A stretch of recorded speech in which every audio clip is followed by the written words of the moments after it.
Class इस video में जानेंगे the temples mosques and tanks किस तरह बनाते थे रूलर्स। मिडिवल इंडिया में saw many new dynasties coming to power. तो मध्य भारत में बहुत से न्यू डायनेस्टी नए वंश अपने पावर में आए। The ruler of this dynasties wanted to establish their moral rights to govern.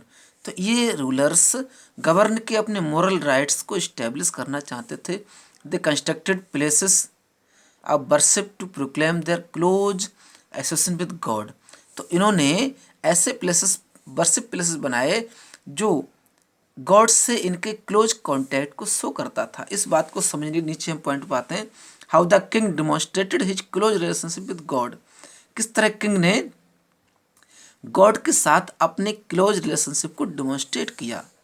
Evident in the Rajeshwara temple according to an inscription के हिसाब से राजेश्वर टेम्पल इसका एक सीधा एविडेंट है। This temple was built by king Rajendra Dev for the worship of his god. तो ये मंदिर राजेंद्र देव ने गॉड की पूजा के लिए बनाया था। गॉड का नाम था देखिए Raja Rajeshwaram. The name of the king and his god are quite similar. तो किंग और गॉड का नाम लगभग मिला जुला था। The king considered the god's name auspicious so he adopted it. तो किंग इस नेम को बहुत ही पवित्र मानते थे और इसलिए उनको अडॉप्ट किया। अब उसके बाद क्या है, अनलाइक हिंदू किंग्स के अलावा Muslim sultan and padshahs did not claim to incarnations of God. इन्होंने यानी कि मुस्लिम राजाओं ने और उनकी पातशाही जो थी उन्होंने गॉड की इनकारनेशन गॉड के अवतार से कोई क्लेम नहीं किया था। In Persian court chronicles Persian court में sultan described as the shadow of God. सुल्तान को शैडो ऑफ गॉड भी माना जाता था। An inscription in the Qutb Islam mosque in the Qutb complex also explain the relationship between the god and the king. तो इसमें God और किंग के रिलेशनशिप को भी बताया गया है। In states of God choose Alauddin Khilji as king because he had the qualities of Moses and Solomon. तो अलाउद्दीन खिलजी में मोसेस जो किंग था और सोलोमन उसकी क्वालिटियाँ थी खिलजी में, इसलिए उनको गॉड की क्वालिटीज़ के रूप में गिना जाता था। अब दिया है water bodies. Water is an essential human requirement. तो वाटर क्या है, ये ह्यूमन रिक्वायरमेंट के लिए बहुत ही इंपॉर्टेंट एसेंशियल चीज़ है। The Kings often constructed water tanks and reservoirs. तो इसलिए किंग्स वाटर टैंक और रिजर्वर्स बनाते थे। It was also believe that the rule of the king was just. तो ये भी विश्वास कहता था कि अगर राजा का शासन जस्ट है, न्यायिक है, God would not with hold rain and the kingdom and it's people would prosper.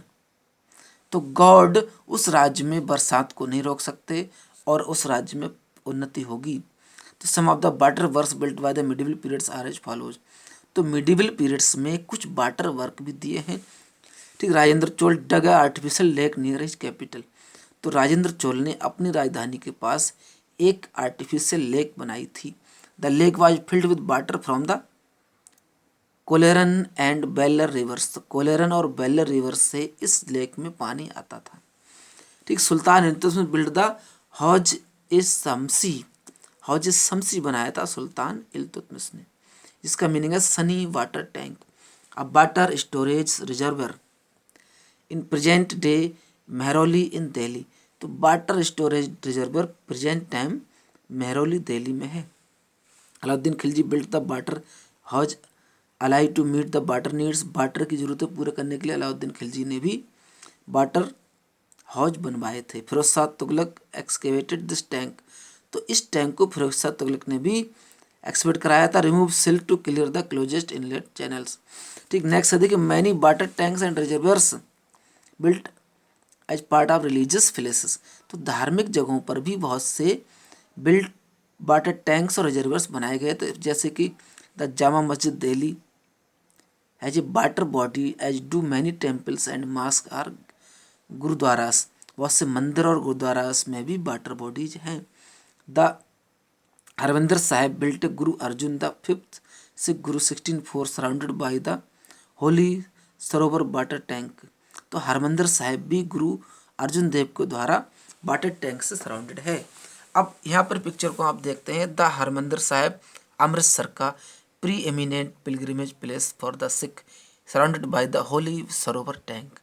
तो ये जो सिख पिलग्रिमेज सेंटर है अमृतसर का गोल्डन टेम्पल, चारों ओर वाटर सरोवर से घिरा हुआ है और वहाँ से एक रास्ता लैंड एरिया से दूसरी बिल्डिंग बाइट की चारों ओर जो दिख रही हैं उनके चारों ओर रास्ते भी हैं और वहाँ से इस पानी में होता हुआ मेन रास्ता आया हुआ है, पानी को क्रॉस करता हुआ। तो उस रास्ते से लोग यहाँ पर आते हैं और एक काफ़ी बड़ी ऊंची बिल्डिंग है, ठीक है। और ये गोल्डन टेम्पल के नेम से पूरे देश में फेमस है। Jama Masjid is the Delhi's prominent religious place. तो ये जामा मस्जिद दिल्ली का ये भी एक प्रोमिनेंट रिलीजियस प्लेस है, उसका स्केच यहाँ दिख रहा है। इस डिटेल को आप लोग सेल्फ पढ़ेंगे।